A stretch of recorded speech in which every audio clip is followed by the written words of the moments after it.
កម្ពុជារុស្ស៊ីឯកភាពបន្តជំរុញទំនាក់ទំនងនិងកិច្ចសហប្រតិបត្តិការរវាងប្រទេសទាំងពីរឲ្យកាន់តែរីកចម្រើនបន្ថែមទៀតនៅវេលារសៀលថ្ងៃច័ន្ទទី24ខែសីហាឆ្នាំ2026សម្ដេចមហាបវរធិបតីហ៊ុនម៉ាណែតនាយករដ្ឋមន្ត្រីនៃព្រះរាជាណាចក្រកម្ពុជាបានអនុញ្ញាតឲ្យឯកឧត្តមអេនដ្រេរ៉ូដេនកូអនុរដ្ឋមន្ត្រីការបរទេសនៃសហព័ន្ធរុស្ស៊ីចូលជួបសម្ដែងការគួរសមនិងពិភាក្សាការងារនៅវិមានសន្តិភាព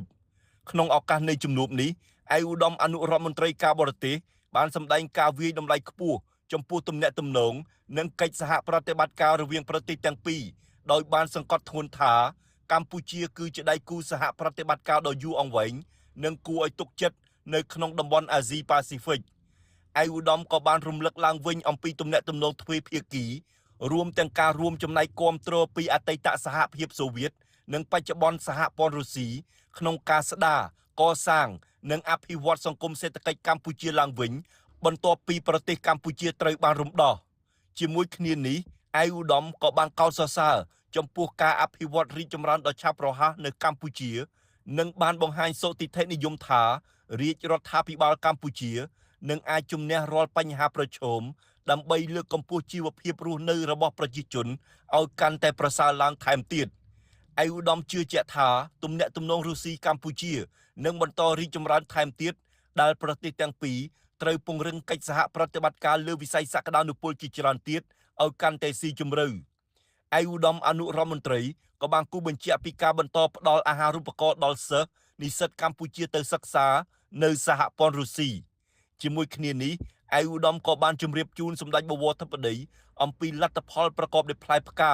នៃកិច្ចប្រជុំពិគ្រោះយោបល់ទ្វេភាគីលើកទី3រវាងក្រសួងការបរទេសនៃប្រទេសទាំងពីរដែលនឹងបន្តជំរុញទំនាក់ទំនងកិច្ចសហប្រតិបត្តិការឲ្យកាន់តែរីកចម្រើនជាការឆ្លើយតបសម្ដេចបវរធិបតីបានថ្លែងអំណរគុណចំពោះសហព័ន្ធរុស្ស៊ីក៏ដូចជាអតីតសហភាពសូវៀតដែលបានដើរតួនាទីយ៉ាងសំខាន់ក្នុងការរួមចំណែកដល់ការស្ដារនិងកសាងសង្គមសេដ្ឋកិច្ចកម្ពុជាក៏ដូចជាការផ្ដល់អាហារូបករណ៍ដល់និស្សិតកម្ពុជាជាបន្តបន្ទាប់សម្ដេចបវរធិបតីក៏បានវាយតម្លៃខ្ពស់ចំពោះលទ្ធផលនៃកិច្ចប្រជុំពិគ្រោះយោបល់ទ្វេភាគី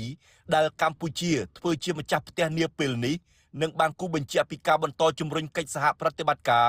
រវាងប្រទេសទាំងពីរឲ្យឈានដល់កម្រិតថ្មីមួយទៀត